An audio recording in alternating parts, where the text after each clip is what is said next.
on here so y'all can see it. Y'all can see what's going on. As you can see right now, the sun is in Libra and it's shining over the 6th house, and we got the moon is still in Virgo and it's shining over the 6th house as well, you know.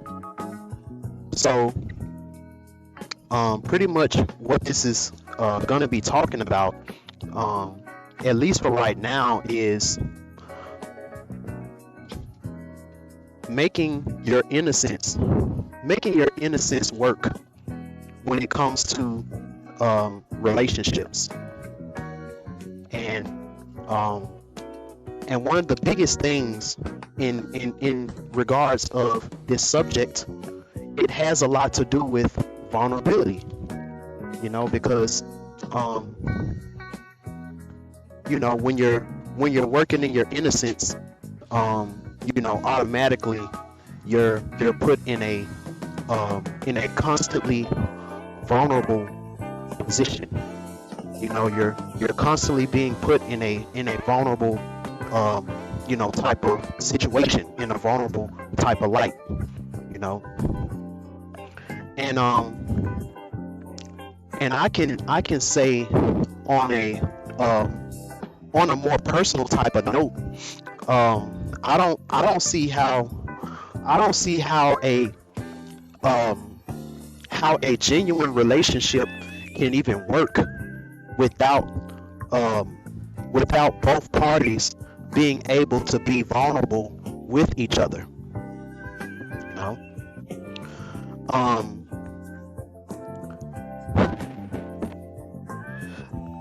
And as we know, you know, Libra, I talk about this all the time. You know, Libra is the lawyer.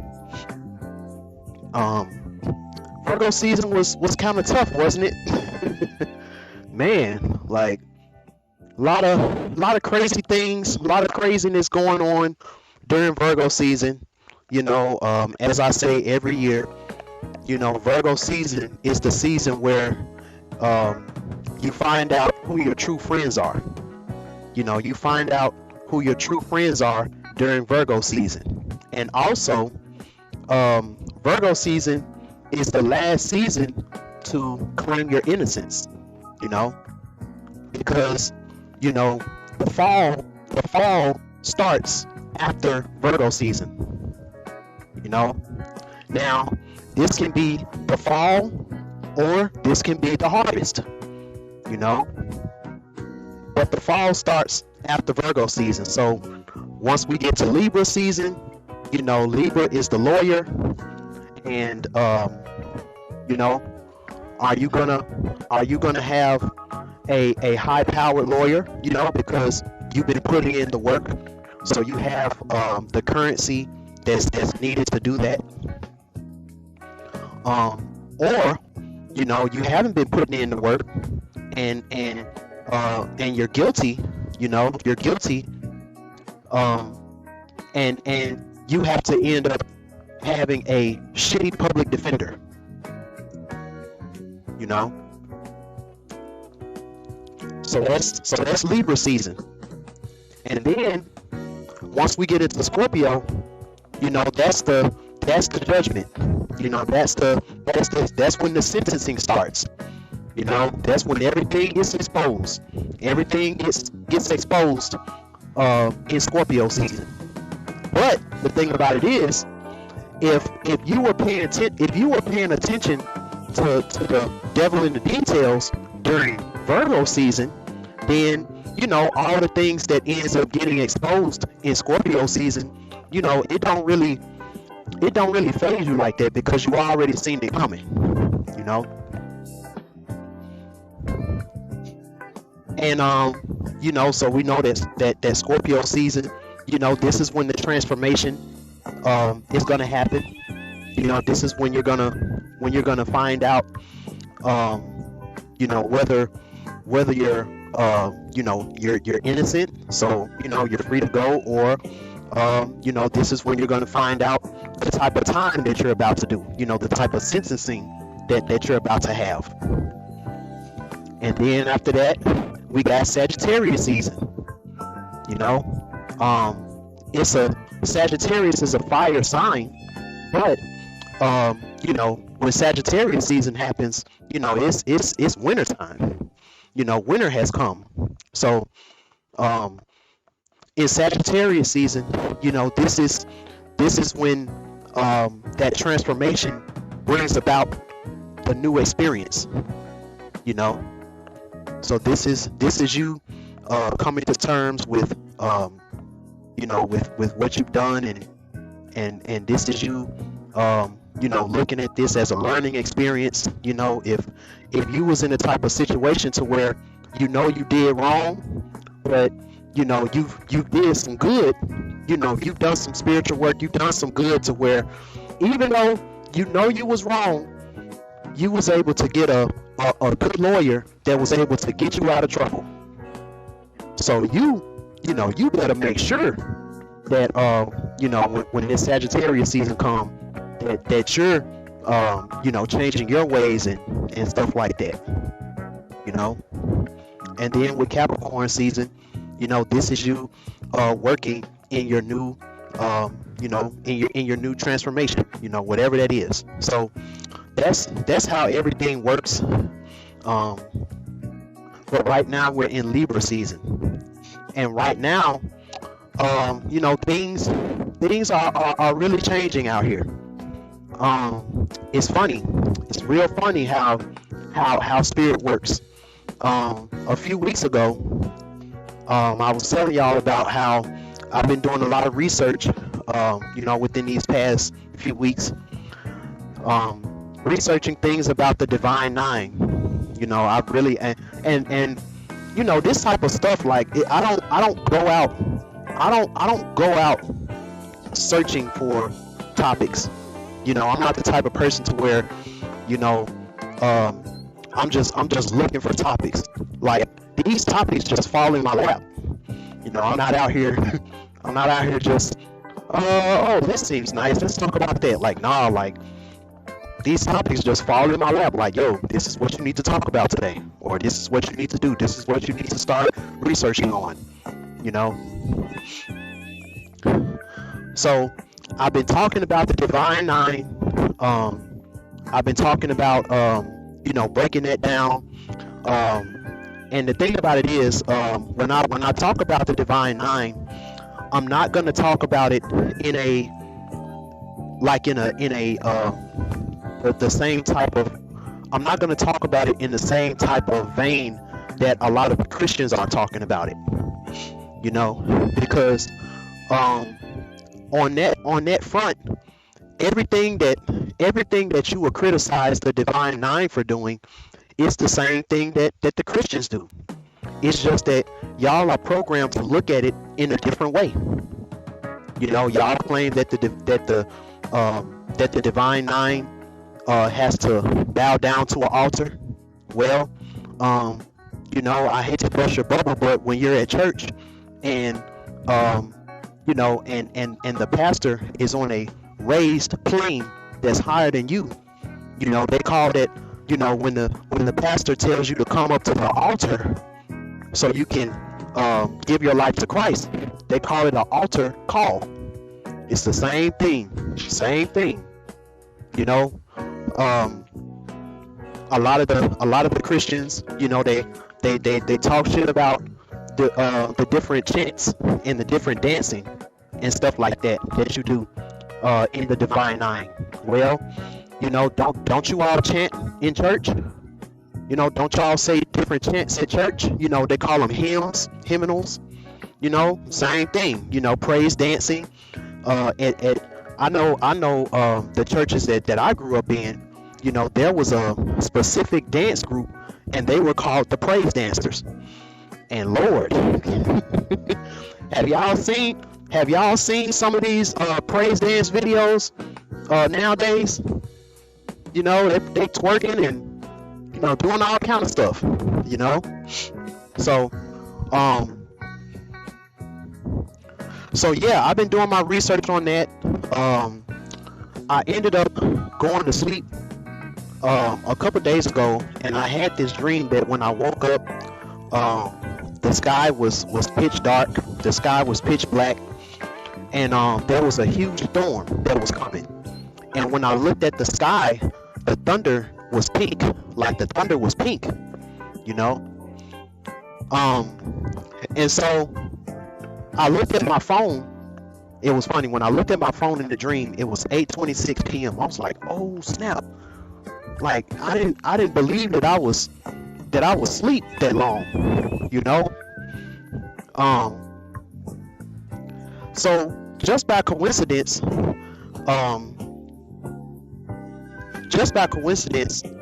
when I got on the computer, you know, when I woke up, I got on the computer and I saw that there's a hurricane. There's a hurricane that's coming to Florida. It's already in the tropical islands. I think it's already in like Puerto Rico and all of that. And I think it's going to be called Fiona. I think it's going to be called Fiona or whatever. And on the news, so remember, you know, I was talking about doing a live stream about the Divine Nine.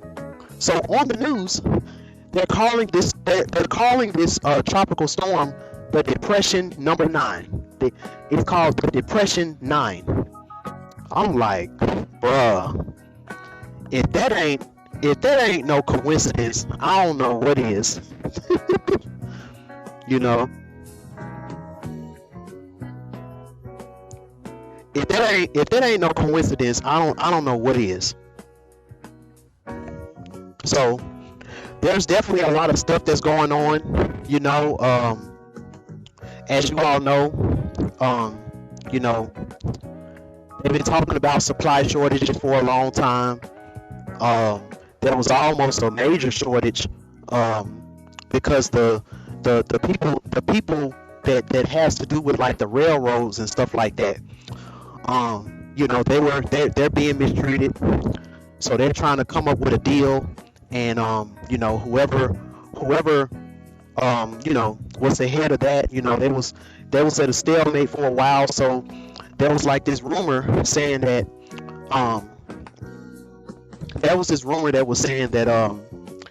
you know, all the railways was going to go on strike, which means there's going to be a food shortage, there's going to be a fuel shortage, like all this other stuff.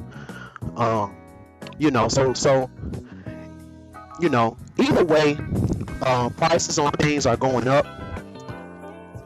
You know, gas, you know, a lot of things are going up, which means that you know, because I remember when I was young, when I was in the 11th or 12th grade, when the recession hit, you know, in 2008.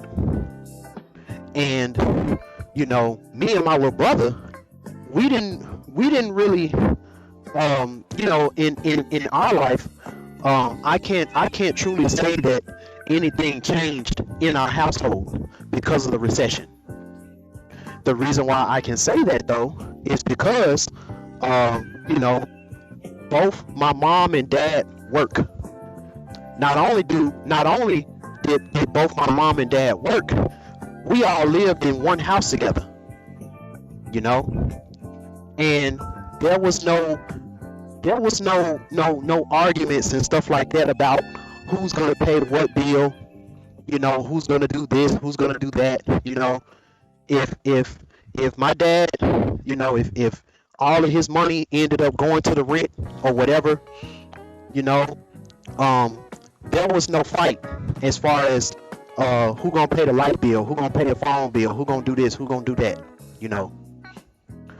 And a lot of these new trends and this new stuff that these new arguments that I'm seeing now because of social media. You know, if that's all you do is just be on social media and you don't really look and see what's going on in the real world, it's kind of scary, you know, because it's crazy how this time that we're in now, this time, this fall, they call it cuffing season. They call this season cuffing season. And by golly, I've been listening to a bunch of like old school 70s music.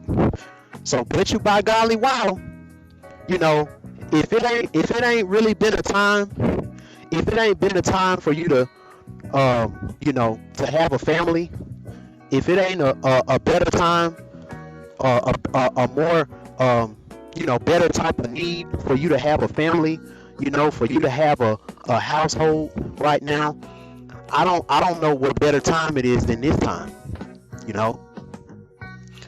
One thing that I can say when it comes to the past, when it comes to a lot of the ups and downs that we as black people,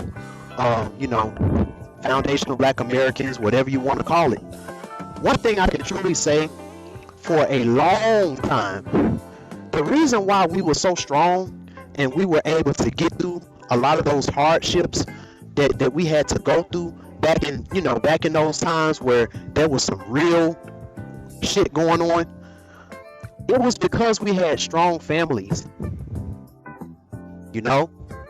We had strong families.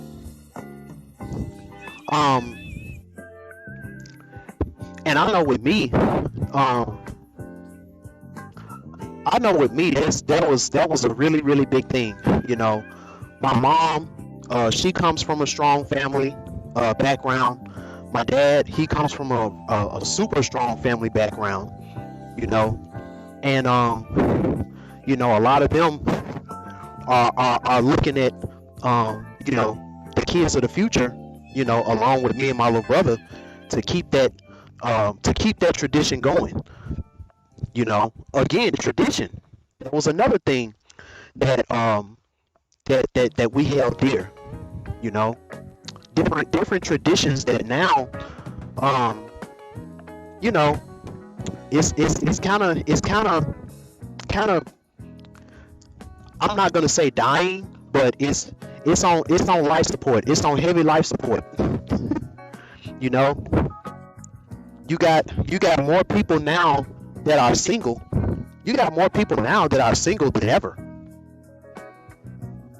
And a lot of the reason why it has a lot to do with being in La La Land in some type of way.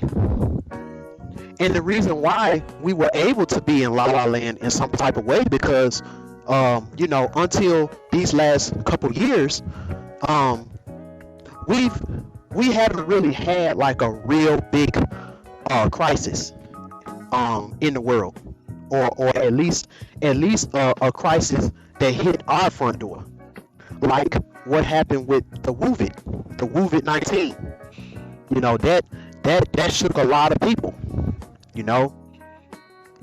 The damn near the whole USA was locked down because of that. And it really showed you in a nutshell why it was so important for families and stuff like that. A lot of people that were single, a lot of people went without. A lot of people got their houses broken into, a lot of different things, and there was nobody to protect the situation,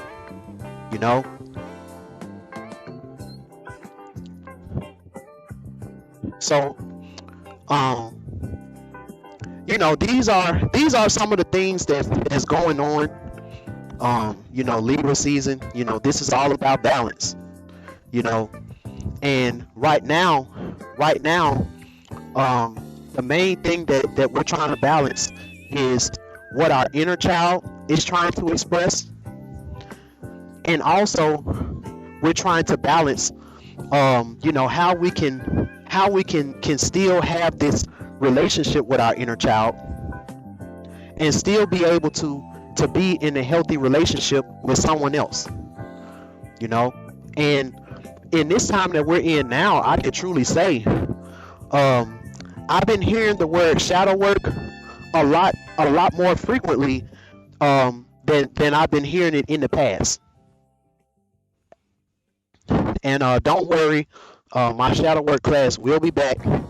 I'm just still adding some things to it and stuff like that. And one of the main things when it comes to shadow work,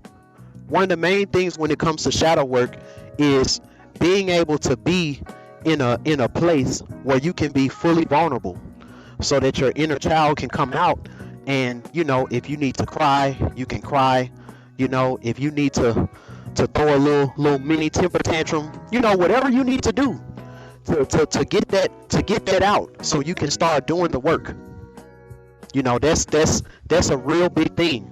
So you have a lot of people now that's hearing about shadow work, and they're already in relationships. They're already in marriages. They're already in families. They've already created families and stuff like that. And a lot of these people, this may be the first time that they show a vulnerable side to their partner. And to them, this is scary. I'm over here giving readings to people, getting down to certain issues and stuff like that. I'm looking at your natal chart. I'm looking at different aspects and stuff like that. So I'm seeing like, okay, with this type of aspect, and then I see the behavior that you have, and then I'm like, okay, so I can equate this aspect to something that may have happened in your childhood. And when it comes to some women, when trying to get to the bottom of this, it's like pulling teeth. Even with me, even with someone who's giving a reading, someone is paying me for help in a way, and I'm giving you a reading, so you have to be honest. Spirit is gonna tell. Even if you try to keep it secret, spirit is gonna tell. And even with me, it's like pulling teeth. So if it's like pulling teeth with me, imagine all the things that imagine how hard it must be when it comes to you being vulnerable like that to your husband as a woman, or you being vulnerable like that to your wife as a man.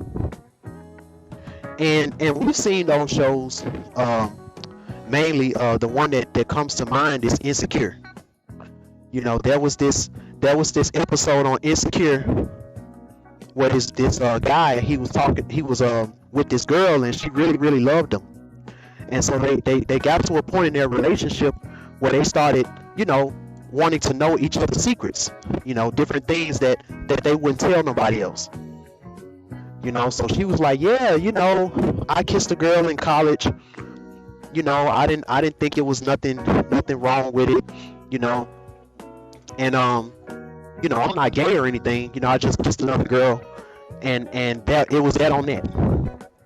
And then as soon as he was like, well, I got I think he said he got abused or he did something like that in college too, but he's not gay. As soon as he started saying, something that he did, oh, she was like, oh, hell no, I can't be with you no more.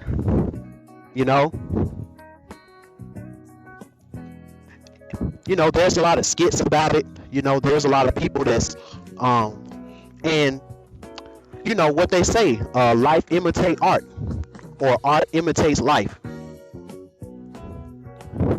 And the thing about it is, when you're talking about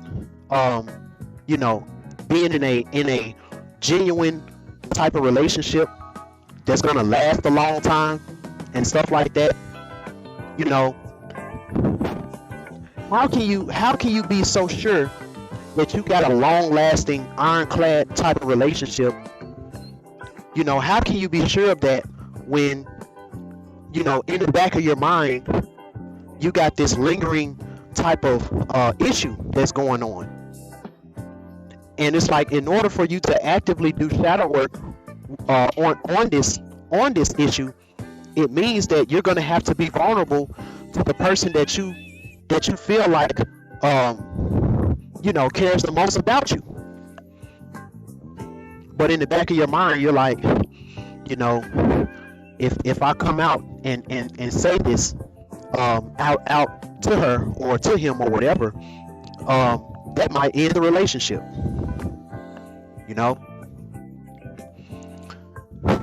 And I hate to say it, when it comes to us black people, the trauma runs deep.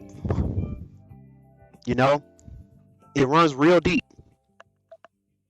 So I had these weird dreams, and I'm gonna share this with y'all. If y'all want to put y'all's sun, moon, and ascendant in the chat, you can. Make sure you donate, and I'll get to you. What I want tonight's stream to be about is how does vulnerability work in today's relationships? Or what do you need to be vulnerable about in order for you to be able to have that balanced relationship, even if we're just talking about with yourself? So that's what tonight's reading is going to be about.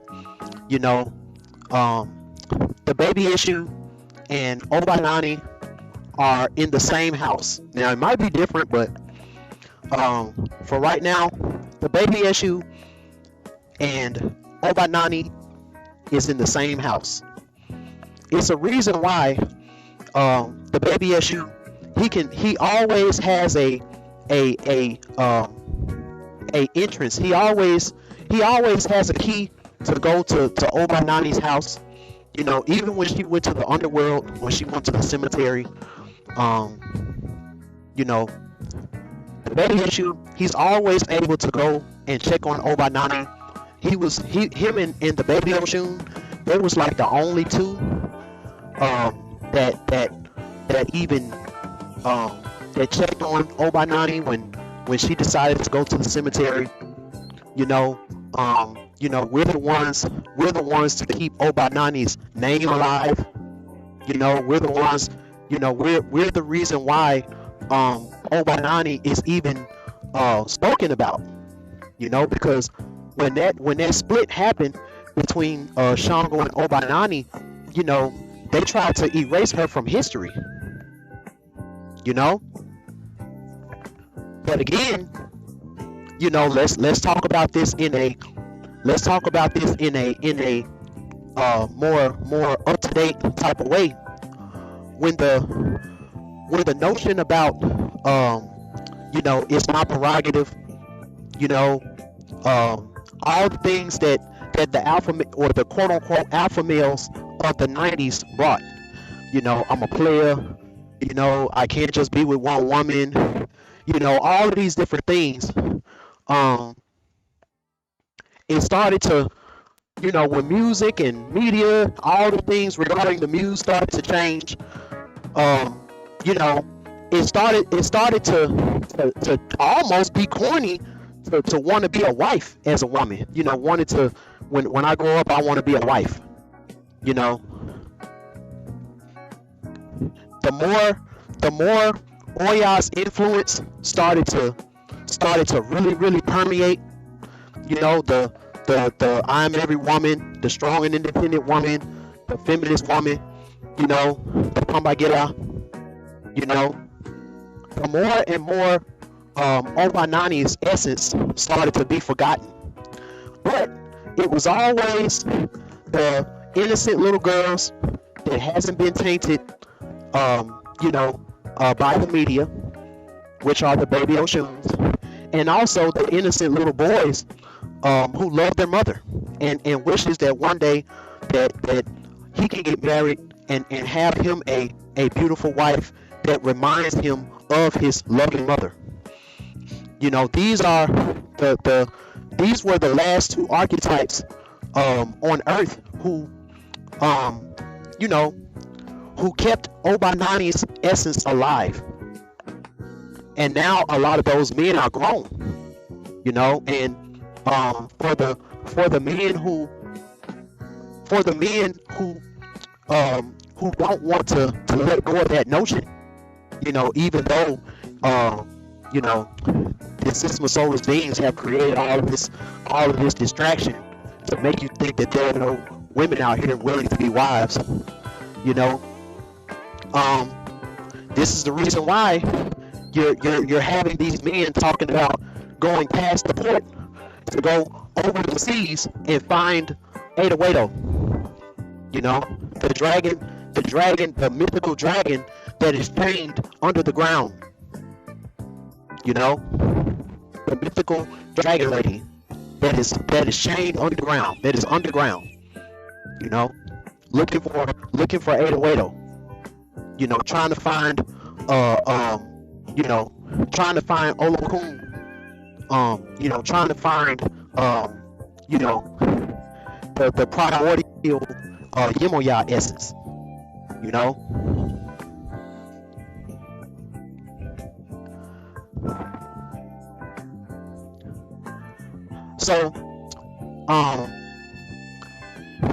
So I had this weird dream. I had these two weird dreams. And so the first dream, I won't go too much into it. Instead of me having a little brother, in this dream I had a sister. I had a little sister.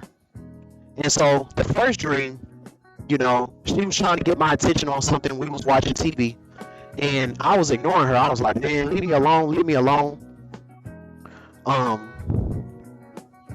And right before I woke up in this life, she was like, I just want to talk to you. You know, I just want to talk to you. You know? And so last night, I had another dream. And so in this dream was like a totally different type of reality. And in this dream, I didn't have a little brother in this dream. I had an adopted sister. And so this girl, she was my adopted sister. She was probably, I know I was like 9 or 10. So she was like, I think we was around the same age. Or she might have been like a year younger than me. But I think we was around the same age or whatever. And so I don't know, it was like I always wanted a baby sister. Even in this life, I always wanted a baby sister. You know, I love my little brother. You know, at the last minute, I changed my mind and I was like, nah, forget that. I want a little brother. But you know, deep inside, I always wanted a sister too. So in this dream, you know, I guess we ended up getting a adopted baby sister, and she treated me like shit. like she would do stuff, and you know, and I would end up getting blamed for it. Like she'll like deliberately do stuff, and I would get blamed for it, so I would get in trouble. You know, she would, you know, I guess since so in the dream she was a baby Oya. I don't know exactly what her like sign was, but I know she was a baby Oya. And my mom, you know, she's a version of Oya as well, you know. So so she was treating me like crap. And so something happened, because you know, this whole time I'm like, man, like I can't wait to just catch her up in something, so she can get the whipping that she always you know, that I felt like that she deserved. What's up, Satchel? So so that situation finally happened. You know, she ended up getting caught, you know, doing something she wasn't supposed to do, and she was in the hallway.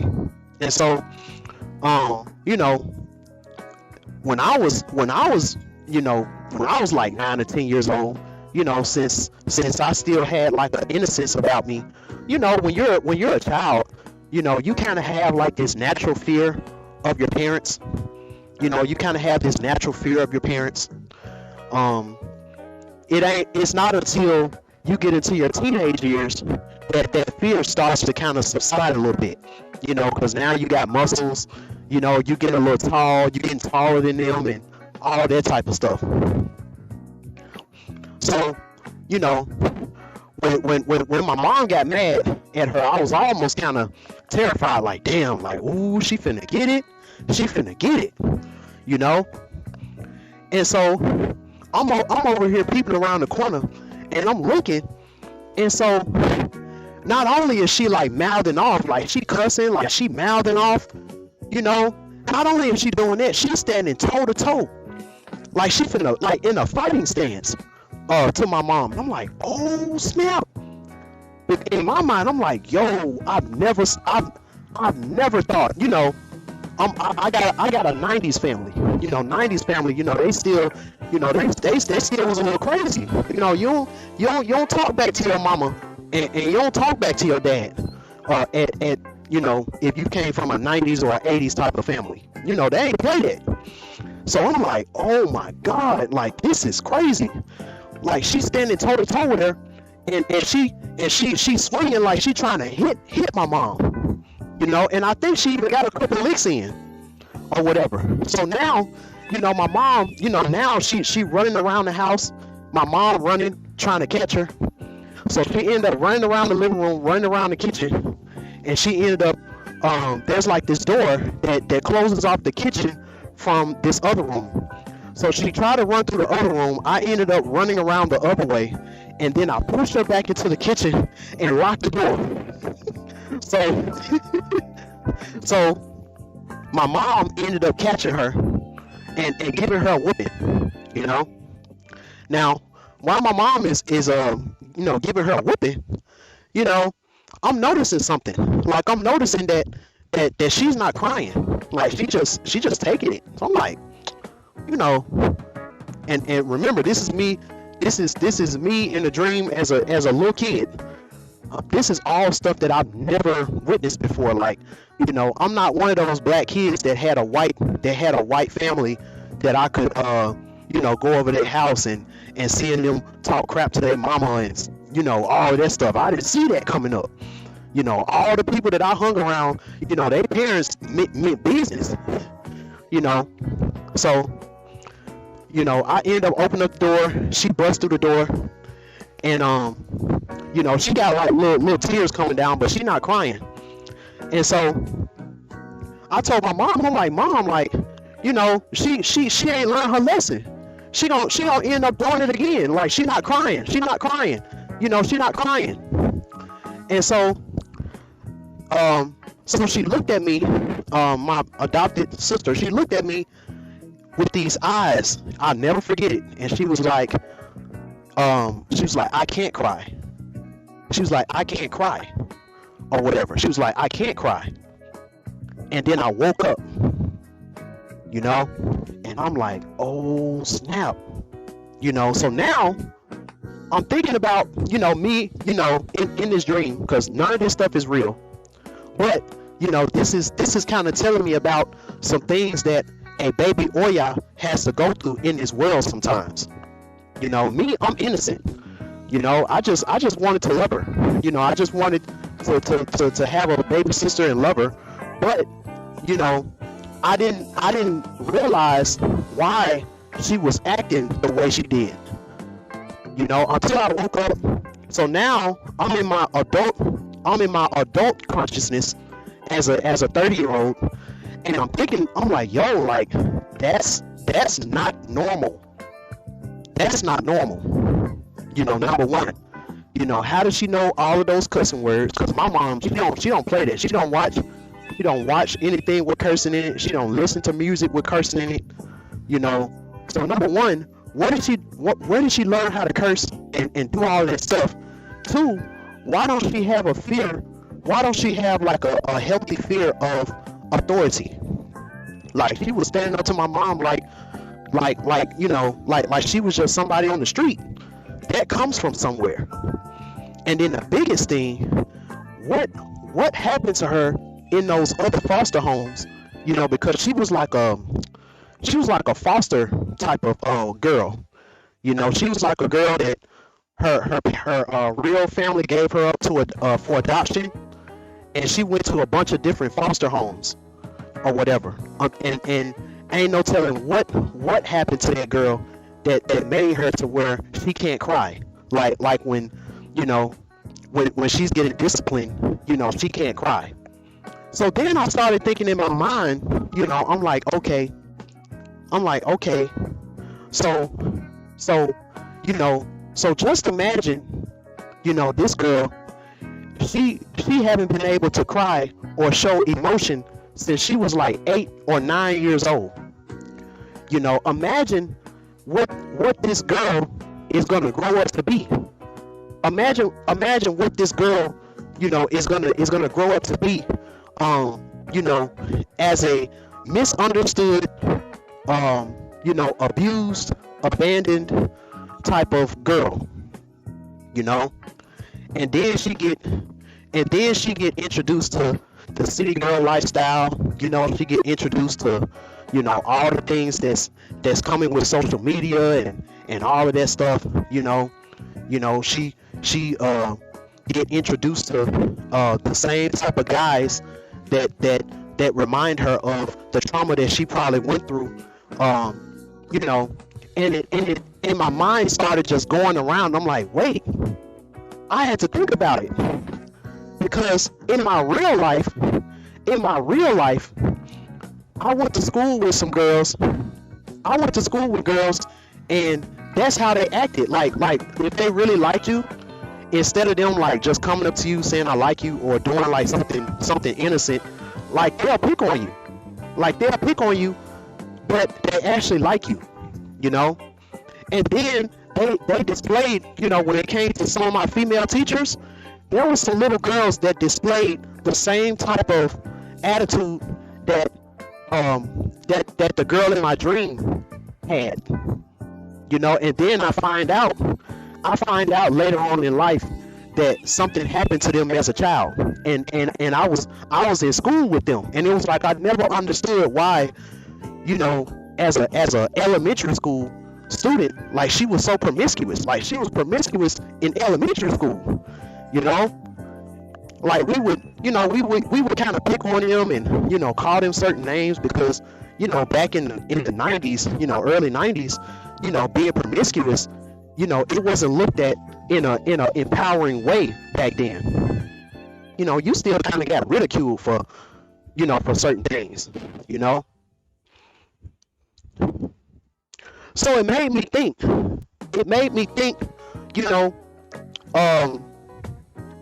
it made me think when it comes to a certain type of person, you know, a certain type of you know, woman who's been through these different type of things and stuff like that. You know, how is a modern man who don't know the knowledge that I know when it comes to reading people and, you know, different things like that, you know, how is a modern man gonna be able to get through to a woman like that? You know, or is she just gonna be used as a receptacle, you know, to get your nut off, and then after that, you know, it's on to the next. You know, like me looking at it in this type of way is really scary. The reason why is because Oyas are extremely powerful, and I'm gonna talk more about the baby Oyas when I talk about the deltas. You know, because at the end of the day, there's a strong energy inside of you the reason why you want to go to some sororities and some fraternities.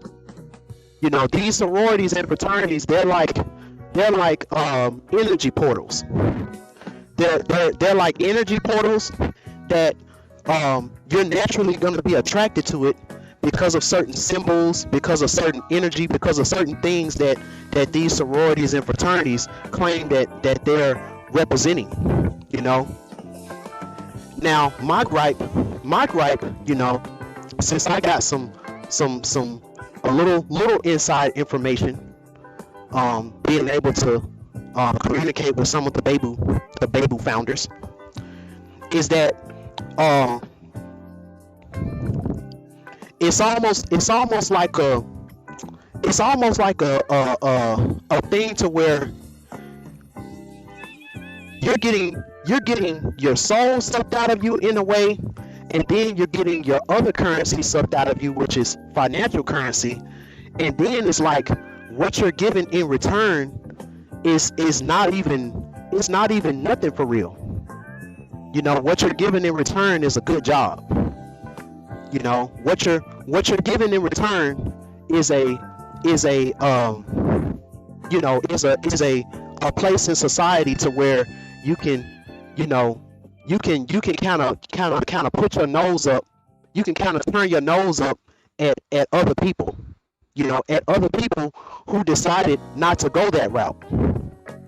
You know, again, my whole gripe was that at the end of the day, if these fraternities and sororities, if it was about just helping the community, why do you got to do the spiritual stuff?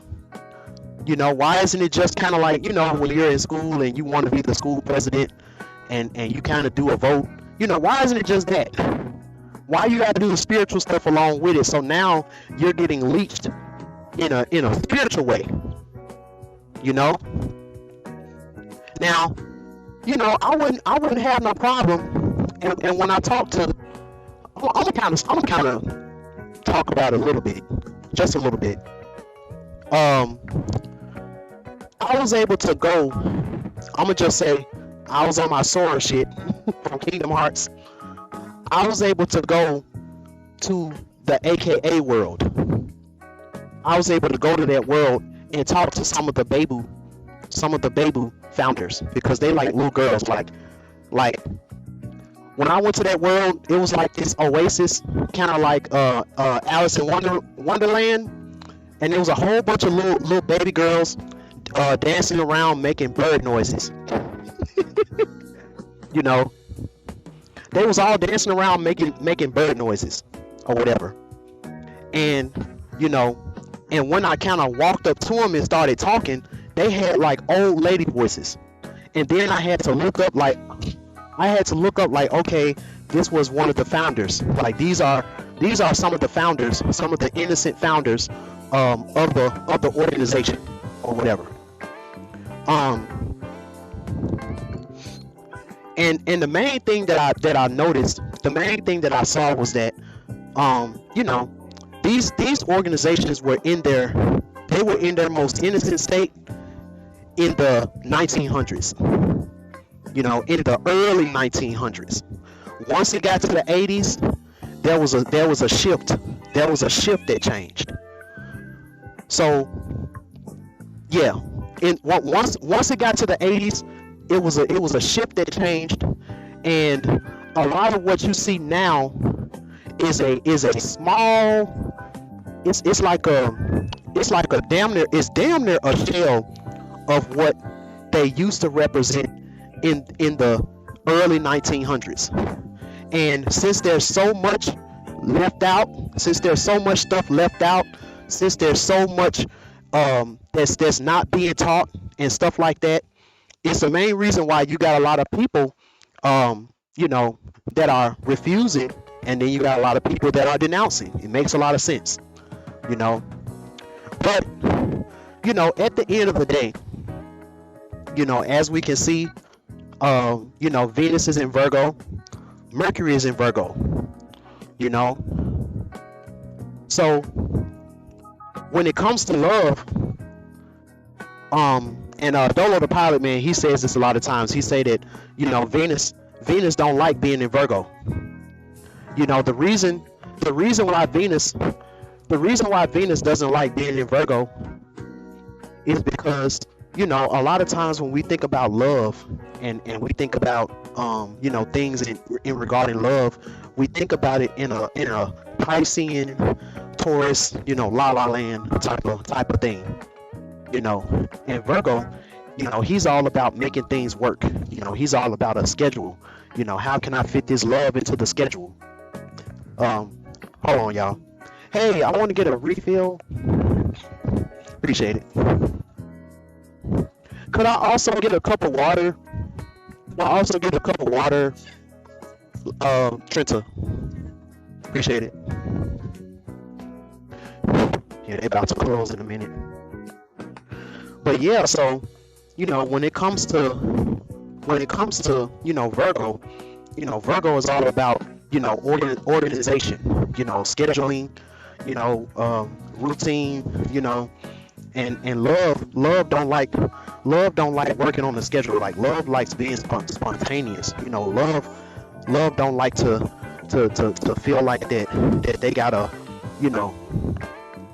have to work in that type of front or whatever.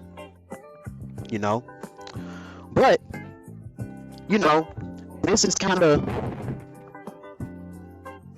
how do you have passion tea? Okay. And peach, appreciate it.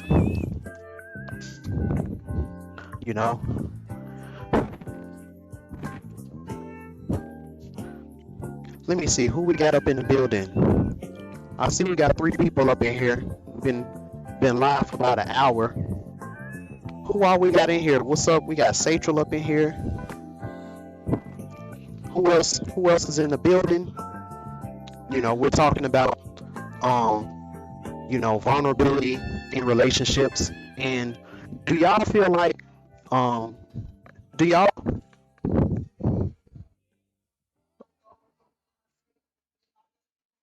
what in the world is dude over here freestyling? Freestyling. But yeah, do y'all feel like in this day and time that we can still be vulnerable in our relationships? I want to talk to some couples. I want to talk to some people who are in relationships, and I want to ask y'all, how do y'all deal with vulnerability? Appreciate it. Is this something that you can have, or do you feel like that? Do you feel like that you only know your partner, but to a certain extent? They don't like talking about their childhood. They don't like talking about certain real heavy topics, regarding their upbringing and stuff like that. So it's like you feel deep inside that the reason why y'all have certain arguments or y'all have certain setbacks and stuff like that in y'all's relationship, you feel like it might have something to do with that thing that every time you try to bring it up, your partner don't want to talk about it. And that might be the one thing that if they can just trust and be vulnerable about it, maybe it can be something that that you can get past.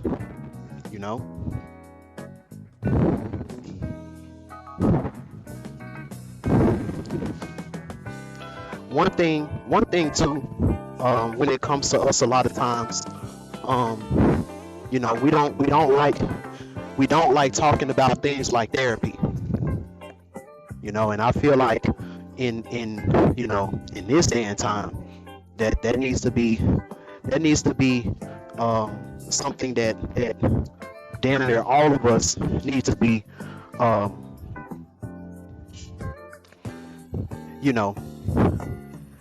doing or talking about doing in some type of way. I was blessed to have a lot of yemoyas. I was blessed to have a lot of yemoyas in my life. whether they were, people that gave me readings or stuff like that. I was blessed to have a lot of Yemoyas that I could go to and just let certain things out, so that I can get past it. Because that's a really big thing, So I wanna kind of hear from y'all. Y'all over here quiet. I know it's a Saturday night. I'm kind of mad because I was supposed to be early August. There was this real big gig that I was supposed to be a part of, and it was going to start tomorrow. It was going to be from tomorrow all the way to the 29th.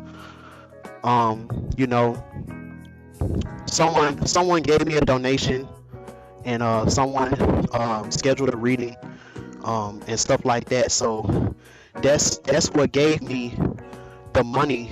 That's what gave me the funds to be able to drive from Miami all the way to Orlando. When I make a promise that I'm gonna do something, if I make a promise that I'm gonna be somewhere, especially when we're talking about work, I try my best to not to not let people down. And the biggest thing that he told me this morning, he was like, all right, Freeman, don't let me down, Freeman. You said you're gonna be here. You said you're gonna be here at 8 a.m. Make sure that you're here at 8 a.m. And I said, yes, sir, I'm gonna be there. And for those who know me, I've been talking about, I've been wanting to leave Miami for a while, but things just never worked out where I can leave. So, thanks to you all's donations, I was able to scrounge up the gas money so I can drive all the way from Miami back to Orlando. So I stop in Orlando, and I'm about to get my stuff ready so I can go ahead and get ready for this gig. I'm hyped, because this is going to be a check that I can really use towards my animation and all that stuff, because that's really all I care about. My animation and my brand and stuff. So I get a text, and y'all can see it on my Instagram, and y'all can see it on my YouTube. So I get a text, and he was like, unfortunately, I got some bad news. The show has been canceled because there's a hurricane. The hurricane is confirmed, because the last couple of days, we've been kind of hearing little things about it, but it wasn't confirmed that it was going to hit Florida. So I guess they just confirmed it a few hours ago that it is going to hit Florida. So a lot of flights have been delayed. A lot of things have been delayed. I'm down here. There are hella lines at the gas stations. All the gas stations are packed. There's barely stuff at the Walmarts here. So that really brought my mood down. I was like, damn, like, I spent all my money trying to get down here, and then and now y'all saying that it's canceled. I'm like, god dang. So I just said, forget it. I'm gonna just do live readings. I'm gonna just do something for y'all. And like I said, I've been wanting to leave Miami anyway. So I'm not too mad about leaving Miami, because if the hurricane do hit, it's gonna end up hitting Miami first.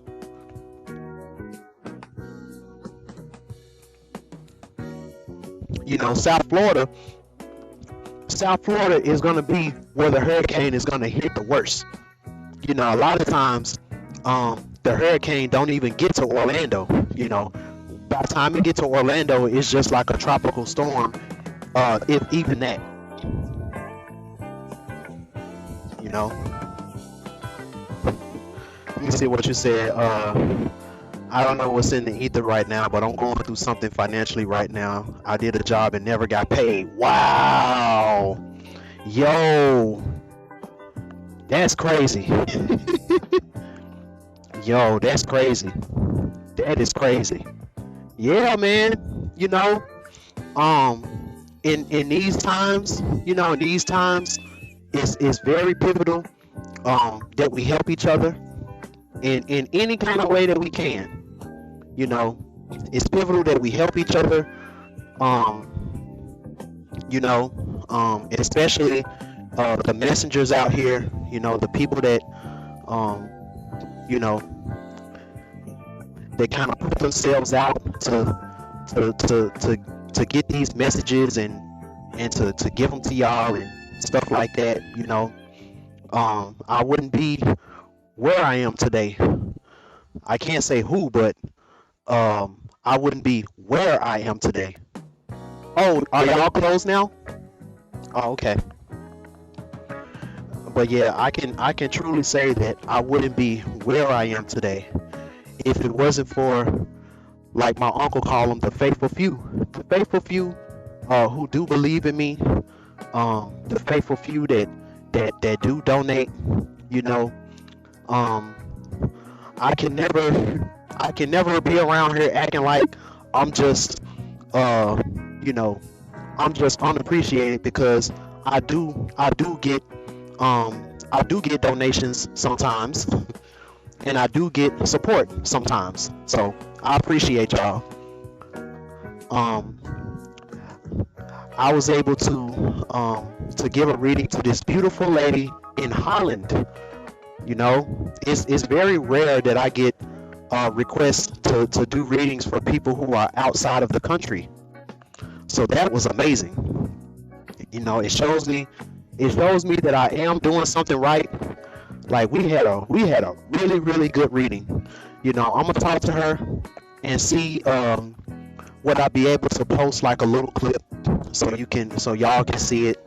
You know, it won't be showing like her name or any like personal information, but you know, it's the first time in a while that I've done a video reading, like a video conference type of reading. You know, let me see what you said. Definitely in testing time right now. I almost got disconnected from Spirit earlier today. That was the last thing. Yeah, I'm telling you, it's to the point now where I don't even like listening to YouTubers no more, for real. Cause it's like everybody got something negative that they talking about.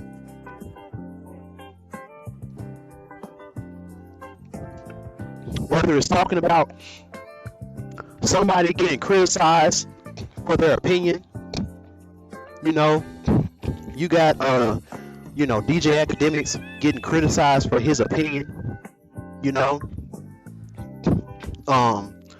Then you got people cheating in relationships, and that's the reason why they got fired or they got suspended from they team. Like just stupid shit, you know. Yeah, definitely, you know. But yeah, like just stupid stuff. So that's why I just been listening to a lot of like old school R&B, you know, old school, like the whole drive, 4-hour drive, because I took the long way, so I wouldn't have to pay no tolls. So I took the long way. So the whole 4-hour drive that I took to get from Miami to Orlando, I was listening to nothing but this like old disco hits, you know. And it's crazy because it didn't take me that long. It didn't take me that long to get to to Orlando. It didn't take that long, you know, or at least it felt like it didn't feel like it took long. it didn't feel like it took long at all.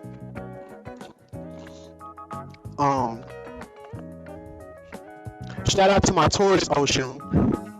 I was talking to her earlier today, and she was talking about she was listening to gospel. She listened to a bunch of gospel, and she was like, I was so into the spirit. I was like, you know what? I'm finna just surrender to the Lord. I'm like, that's all right. That is all right. You know? Yeah, everybody's at odds. Yeah. You know? So much disharmony that's going on. You know? So right now, being one with your inner child, you know, working in your innocence in any kind of way that you can, you know, being able to work in your innocence. You know, me doing this, you know, this is me being able to do something that my inner child wants to do. You know, my inner child, you know, he's like the Shaggy and Scooby-Doo. You know, my inner child is the one that's going out, going through everything, getting the information, and then, you know, my inner child gives it to me, and, you know, it's my job to give y'all the information, you know. So let's look at this. Let's look at this natal chart, because, you know, I gotta give y'all 12 things. I gotta give y'all 12 things. 12 things. But let's see, right quick, before I do that, let's see, has anything changed? Let's see, has anything changed? Oh, it has. Let's see. Let's see what's going on now. Okay. Oh, so the one is in Virgo in the 5th house. And Libra. And we got Libra in the 5th house. So now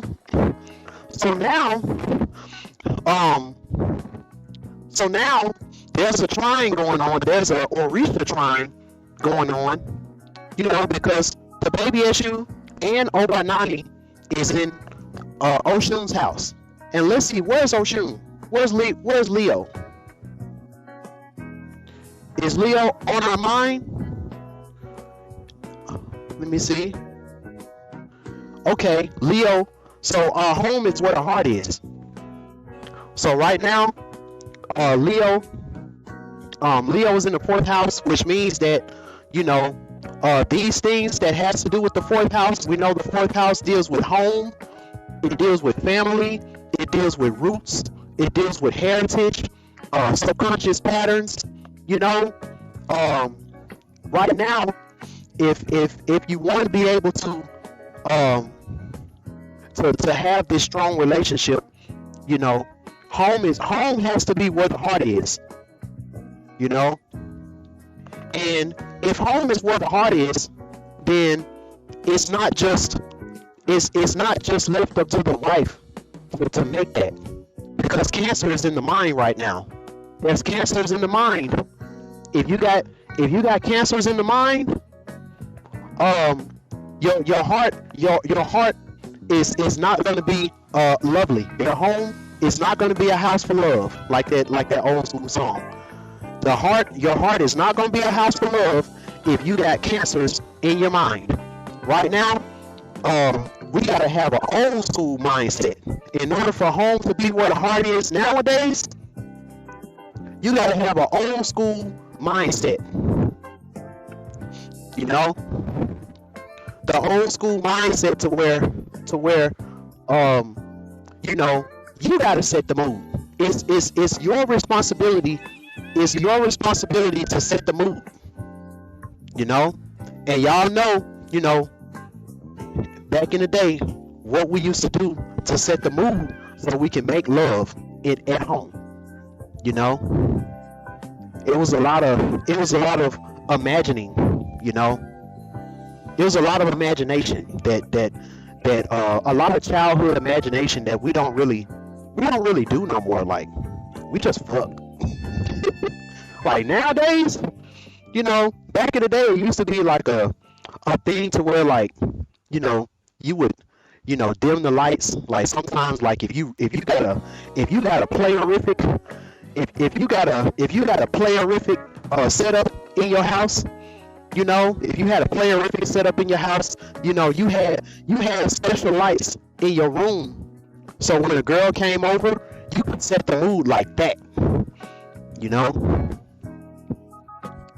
you had some special lights that you would use, and these are called the mood lighting. And then you would be like, Alexa, play Knocking the Boots. Then you got a surround sound in your room. Knocking the boots.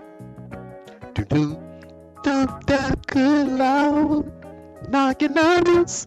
Y'all might start dancing with each other, start slow dancing with each other. You can start making out, and you already know.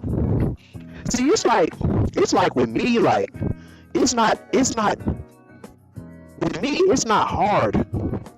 Like it's not hard for me to paint a picture. It's not hard. Okay. So before I go, I guess we don't got nobody that want a live reading. So before I go, right now, we're trying to balance, because let's see where Libra's at. If Virgo is in the 5th house,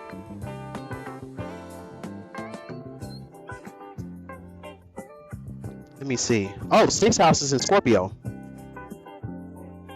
The 5th house is in Virgo. The 4th house is in Leo. So right now, Libra isn't necessarily in a house. It looked like it's in the 5th house, but it's really not. So right now, we're talking about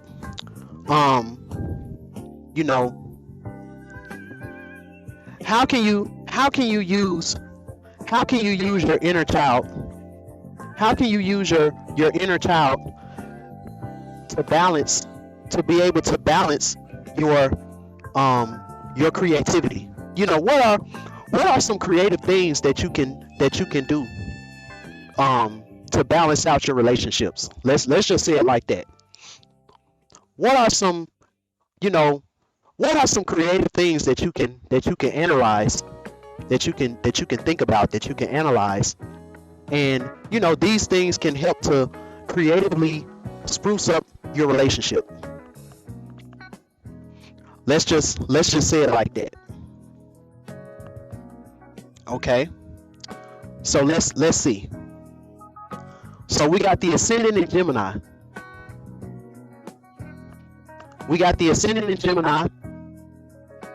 We also got Mars in Gemini in the 1st house. And then we also got Fortune in Gemini. So when it comes to your personality,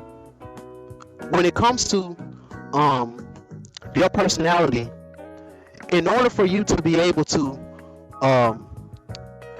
analyze the perfect thing that you can do to creatively spruce up your relationship, you got to be able to communicate inside and out. You got to be able to know your partner inside and out, to the point where you can communicate to her subconscious mind. You got to be able to communicate to that old school Cancerian part of her mind, so you can get her in the mood. That's what you can do.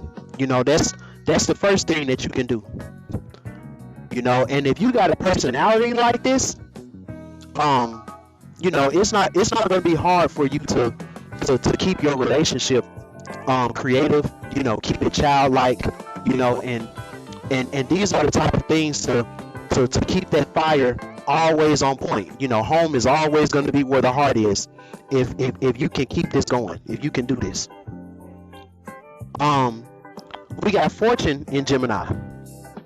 So at the end of the day, you being able to do this with your partner, it's going to make you generous, cheerful, and spontaneous. See, it's like I damn near don't even got to show y'all the aspects, because that's literally what I just said. Generous, cheerful, spontaneous. One has nice oratorial skills. You say that you can take that how you want it. Gemini, we talking about from both sides, top and the bottom. And attracts many friends, but one tends to be superficial and have difficulty in concentrating deeply on a specific subject. Now this right here, this is where the woman can come in and help you. What did her, was that her that made that song about focus on me? Baby, can you focus on me, baby? Do you think I could get a reading? Yeah. Yo, did you send a donation? Right now we're talking about what is a creative way, that you can analyze so that you can keep your relationship alive, spruce up your relationship. So it went from showing your vulnerability to that, because things change. Yeah. If you sent a donation in, yeah. So let me know. Shoot, I'll check my Cash App. I'll check it and see. But let me know if you sent it, then yeah. So right now I'm gonna keep going. I'm gonna keep going for right now, and then you let me know if that's what you want to do. So this is the first thing that y'all got to do.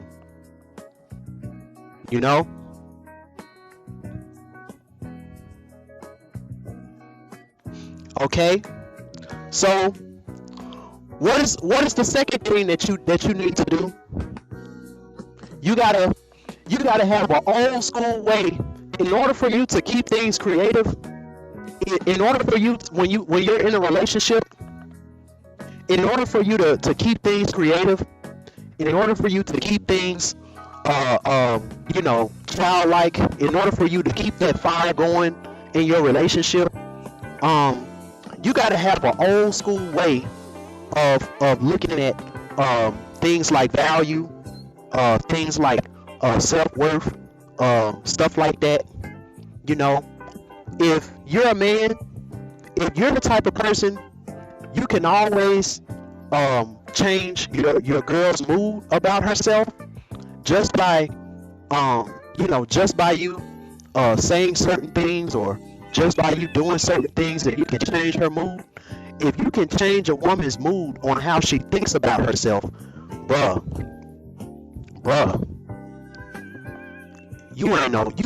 there's never gonna be a dull moment like that. Now you gotta use it. You gotta be able to use this wisely. If you're a man and you can do this, you gotta know how to use it wisely, because you don't want her to be a crutch. But if you see her kind of down on herself, she like, I think I look fat in this dress, or I think I'm doing this. There's a way where you can there's a way where you can improve her self-worth, and also making her do something worthwhile to change what she's insecure about.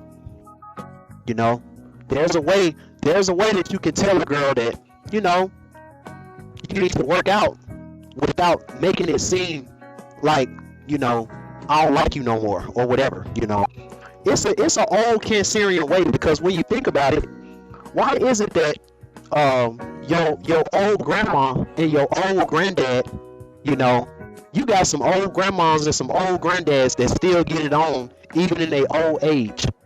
That love, it's like an unconditional love, that they have.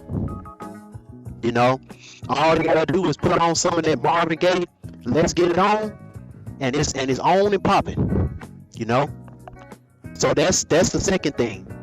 You know, always being able to have a type of relationship to where you can always influence your partner's mood for the better. You know, and you can understand when your partner needs that mood change. You know, when your partner needs that little nudge. You know, so that's the second thing. So what's the third thing when it comes to mental? So this when it comes to mental, when it comes to mental value, and when it comes to physical value, attitude towards possessions and things like that. You know, even when y'all don't have a lot of money, you know, you're always creative. You know, you can always create. You can always be creative and find ways to spruce up the relationship, even when y'all don't have a lot of money. You know, um, third house in Cancer.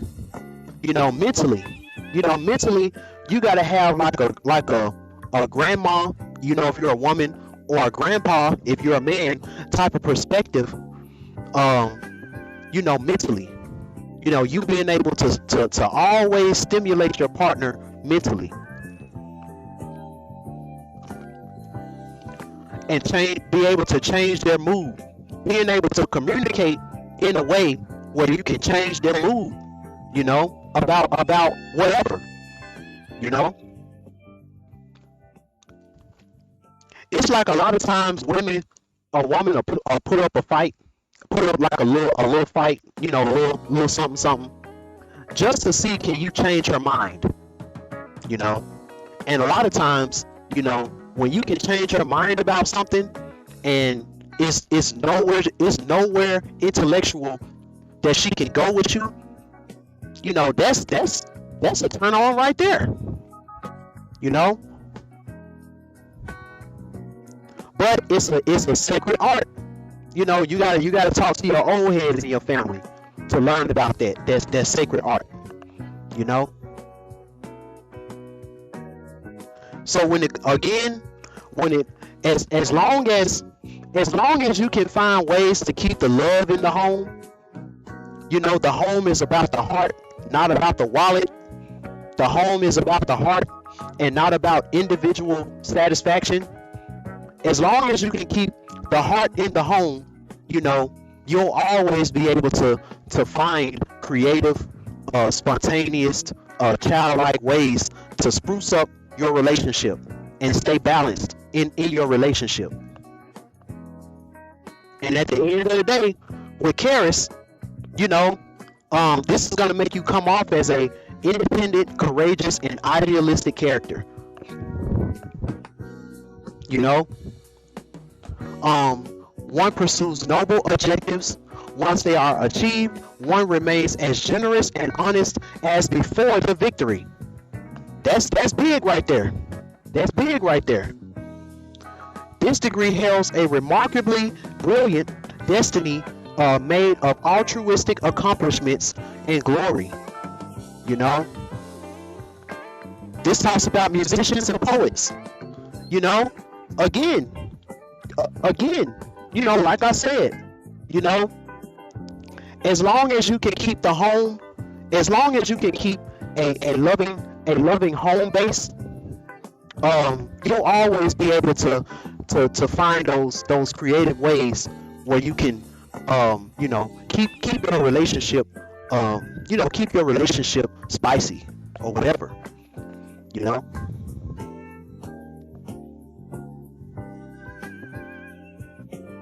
Fifth house in Virgo. Fifth house in Virgo. You know, the best way I can explain this is how I always say, the baby issue is always welcome at the baby Oshun's house. You know, the baby Oshun, you know, she's the one that got all the wealth, all the prosperity, and all that type of stuff. The baby issue, he's the one that has the ideas. You know, he's the one that got the grand plan. And as long as I got the money to do it, as long as I got the prosperity to do it, you know, it'll be the perfect plan. You know, when it comes to us guys, you know, we always have we always have a good plan. You know, we always have a good plan. You know, we always got a good routine, and if we can just you know, have the finances, and we can have the wherewithal to do it, you know, y'all will be set for life. Y'all will be set. When it comes to women, women have always been the steward of the currency. You know,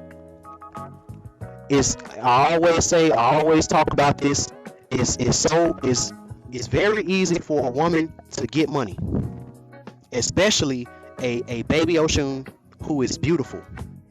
It's very, very easy for a baby Oshun to get money. You know, because her essence is the money. So every time you can get her, every time that you can get her to tap into her essence, you know, she's gonna naturally bring in money, you know, bring in prosperity, bring in wealth, you know.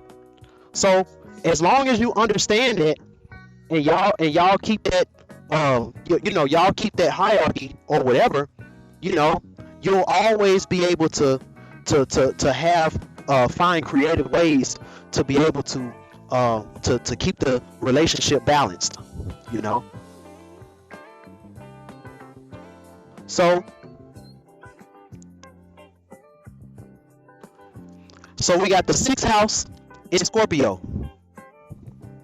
You know, we got the 6th house in Scorpio.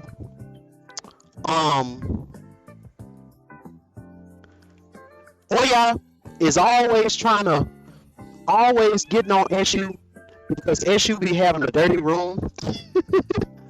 You know, Oya always be getting on Eshu because he be having a messy room. You know, and the baby Eshu, you know, it's not messy to him. You know, he feel like, yo, I know where all my stuff is at. I know I can get it right here, get it right there. You know, Oya, she likes to be very orderly. You know, a lot of times her nature is chaotic, but her house is orderly. You know, with Eshu, his house may be chaotic, but his nature is very clean. You know, he got a clean nature, but his house may be chaotic. You know, so this is talking about y'all always being able to understand each other on a deep level, to where y'all can always be able to work things out. This is a big one. You know, because if y'all can't work things out on a deep level, if every time I'm trying to expose something to you that you need to clean up, and you got a nasty attitude, you know, and it's vice versa, there's, you know, it's gonna end up being a situation to where I'm not gonna want you every time that you try to check me on something, and I feel like that's what you're trying to do, and I feel like you're doing it out of malice. It's never gonna end up ending how it should end. You know, it's always gonna end up in you know, jealousy, envy, betrayal, you know, all of that type of stuff. Even if y'all try to you know, have sex, it's just physical, it's nothing deep. You know, and if you keep on being in this type of situation where y'all can't never work things out, it's gonna get to the point where a betrayal is gonna happen. You know, it's gonna get to a point where a betrayal is gonna happen, to where either you're gonna cheat, you know, if you're a man, you're gonna cheat on her, or as a woman, you're gonna cheat on him. And as we can see, the system is more behind the women who cheat on the man. The system is more behind the women that cheat on the man than the man that cheats on the woman. You know, this is just a systematic thing. You know, that's just how it is. You know, even if the man might be justified for cheating on the woman, the man is always going to be looked at more in a negative light than the woman. And this is kind of where I can talk about the situation with Nia Long and the basketball coach. You know, because at the end of the day, we still don't know who he cheated on her with. You know, I heard that the black girl that they keep talking about, it wasn't her. It wasn't her. You know, they jumped the gun. It wasn't the black girl. It was somebody else. And as you can see, you know, he's being ridiculed and she's being protected, but it wasn't like a situation where he, you know, abused her. It was consensual. You know, it was consensual. But that's how I can kind of add that into it. You know, so keep that in mind. All right. So now we got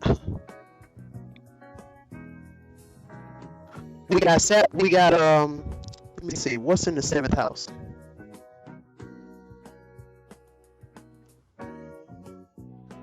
Seventh house in Sagittarius.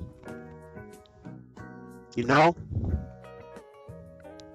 So we got the 7th house in Sagittarius. So remember, Obanani was extremely close with Obanani was extremely close with her father. You know, just like how you know, Shango, which ended up being Obanani's husband, was very close with his father. You know,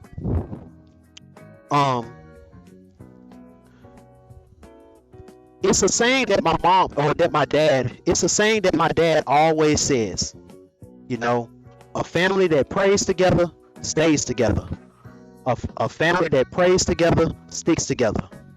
You know, as long as you know, you and your significant other have a close relationship with the Heavenly Father, you know, whatever you want to be, you know, whatever you want to call it, the Heavenly Father, Obatala, you know, God, Allah, Yahweh, Yah, you know, whatever you want to call it, you know, you and your significant other, y'all being able to have a strong spiritual foundation, and that's the reason why that y'all are in this relationship. You know, there shouldn't be anything that can shake y'all. You know, that's important. You know, one thing I can say, you know, my dad, you know, he ended up turning Christian a couple years after I was born. And when I tell you, my dad, he changed like a mud. You know, me and my dad, we used to listen to rock music, country music. You know, he was a big fan of like Zapp and Roger. You know, more bounce to the ounce. You know, old school funk, stuff like that. You know, from the day he gave his life to Christ, you know, even till now, you know, my dad only listens to gospel music. You know,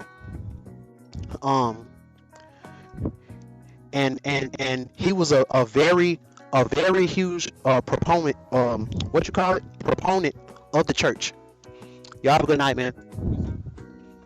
You know, he was a very big proponent of the church. You know, we were always in church. My mom, you know, she ended up you know, following the same footsteps as my dad. You know, she's a gospel singer. You know, she was always you know, she followed after my dad. You know, my dad, he stopped doing things in the world. You know, my mom, you know, she was already you know, not really doing anything for real. So, you know, so it was like my mom followed my dad's lead. You know, every time we would go through stuff in the house, you know, my dad would always talk about how God gonna make a way. You know, and And that's exactly what happened. So I have to say, this seventh house in Sagittarius, as long as you can keep this as a prevalent point in the relationship, I don't see how it can fail. I don't see how it can go stale. I can't see how it can't prevail. You know, y'all see how I did that rhyme scheme. Yeah, I mean, yeah, I mean, you know. Okay, so and we got Pluto in Capricorn in the ninth house. Oh, wait, I'm going too far. I'm going too far. So we got the eighth house in Capricorn. We got the eighth house in Capricorn. You know, so so this is you as either as a woman or as a man, being that solid rock, being that solid rock, being that solid foundation, being that goat. No matter what chaos gets thrown at the foundation, you know, the foundation got to be so strong and so full of love. Again, you know, if the heart is a house of love, if the house is a heart, if the house is of the heart and it's full of love, and then, you know, you got a strong spiritual connection, and that's the reason why you're in the relationship, then it ain't nothing that can happen in the eighth house that you can't get over, like a goat going up a mountain. You know, just because you see a goat, you see a goat that's going up a mountain, you know, it might start raining on the mountain, the rocks might get slippery, it don't stop that goat from going up the mountain. He might have to stop for a while, but that don't mean he's gonna let go and just stop. It might be a landslide. If that goat is really determined to go up that mountain, he's not gonna let anything stop him from doing that. And this right here is the big thing. So this is where I can kind of talk about what academics was talking about, because at the end of the day, hip hop as we know it, hip hop, it was a shaky foundation created by strong people. Hip hop has a shaky foundation, but the foundation was created by strong people. It was the foundation was created by strong people. Strong people, but it was shaky because we didn't, we were doing this for fun. This was just what we did. We were always rapping and rhyming and making beat, making music and stuff. But the foundation was shaky simply because the business side of it was always ended up being the downfall of these strong pioneers, and a lot of the pioneers that's responsible for hip hop today, because they signed different contracts and they didn't know the business, a lot of them don't get their just due like they should. Now, I don't agree with DJ Academics using the word dusty, but let's be honest, a lot of the pioneers that really made hip hop what it was, back in the 60s and in the 70s and stuff like that, they're not living like the Migos. They're not living like a lot of the rappers that you see today that got all this money to flash, got all these big homes and all of that stuff. Some of them ended up having to work regular jobs and live regular lives and and all that type of stuff.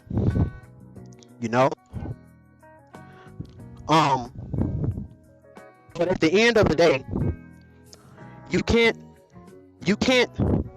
be mad at the you can't be mad at the mountain, because at the end of the day, um the reason why the goat is so um is so praised and stuff like that was because the mountain was a hard and unstable mountain to climb, you know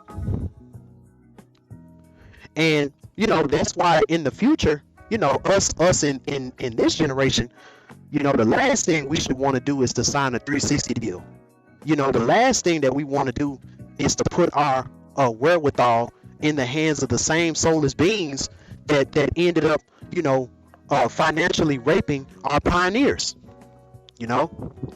So that's the eighth house.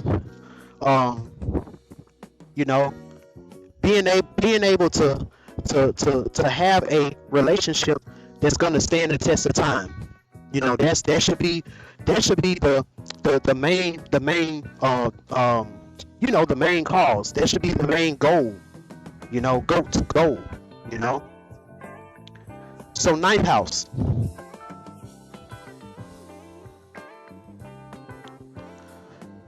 So again, ninth house is in Capricorn. And then we also got Pluto in Capricorn in the ninth house as well. So again, that the different experiences, and the different processes that you've had to go through in your relationship, and how you was able to overcome them and be the good. Number one, this should be the reason why your spiritual base is so on point, because it was nothing but the grace of God, or whatever you want to say, nothing but the whatever, that is the reason why we're still able to laugh, and we're still able to be childlike, that we're still able to get it on and love on each other in our old age. So that's the ninth house. Midheaven is in Aquarius. So the big thing when you're talking about the status of your relationship, midheaven is in Aquarius, and then let's see what is in the 11th house. Pisces, associated with a dream that can be seen as an illusion. What I'm talking about, the type of relationship that I'm talking about, a lot of people that may be watching this, y'all may feel like that this is that the people, that these type of people that would want to be in a relationship like this aren't available anymore. So it's an illusion. It's a good dream, but it's an illusion. It's like, damn, like they don't make them like y'all no more. That's the type of, when I'm seeing your relationship, and I'm seeing, all the things that y'all been through, and y'all still loving on each other, y'all still able to creatively have a childlike type of disposition about y'all, connection, and it's almost like, damn, like they don't make them like them no more. When you see Denzel Washington and his wife, when you see LeBron James and his wife, Camille Cosby and Bill, you be like, damn, they don't make them like them no more. So at the end of the day, this is what the 10th house is about. Again, 11th house is in Pisces.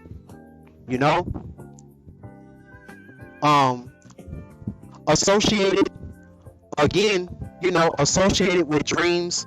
That's but then it's Taurus. 12th house is in Taurus.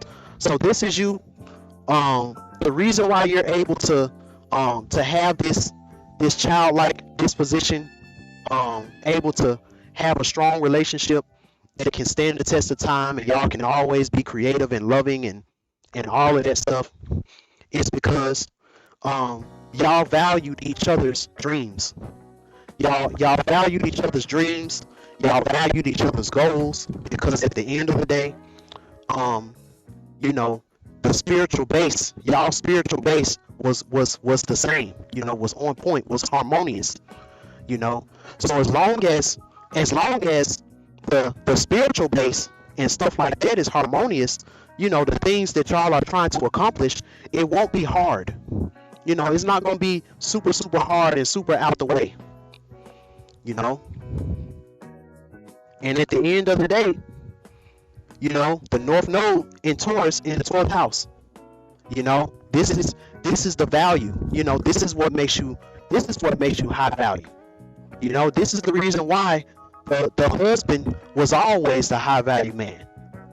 The Shango that was married to Obanani, that's the high value man. Why do you think when you get a wife, you a man and you get a wife, why do you think that this is the time where women really be plotting to get you?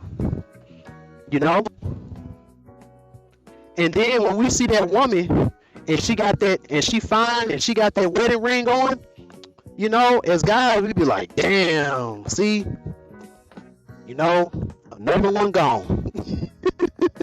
Another one off the market. But this is what used to be the standard. Now I went through all the 12 houses and I showed y'all this. And at the end of the day, this is what, when it comes to us wanting to be able to rebuild our relationships, wanting to rebuild that stability, that relationship stability and all of that stuff. These should be the new 12 commandments. And at the end of the day, like I always said, in his own special way, this was all that Kevin Samuels was trying to portray. It's just that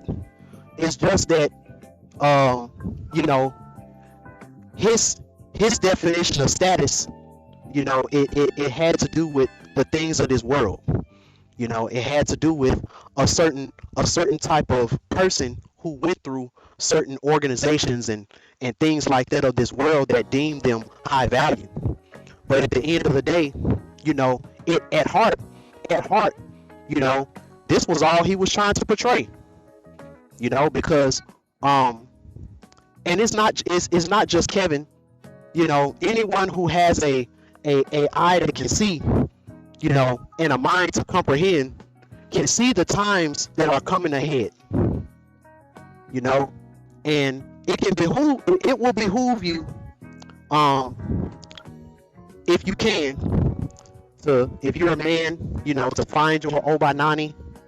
If you're a woman, to find you a King Shango, or find you a Orisha Oko, a Obatala, and follow these steps. And if y'all can heed that message, y'all be glad that y'all did. I appreciate everyone who stopped by. I think everybody gone now. So I appreciate everyone who stopped by. I've done my mission. I'm looking up at the moon. I'm looking up at the sky.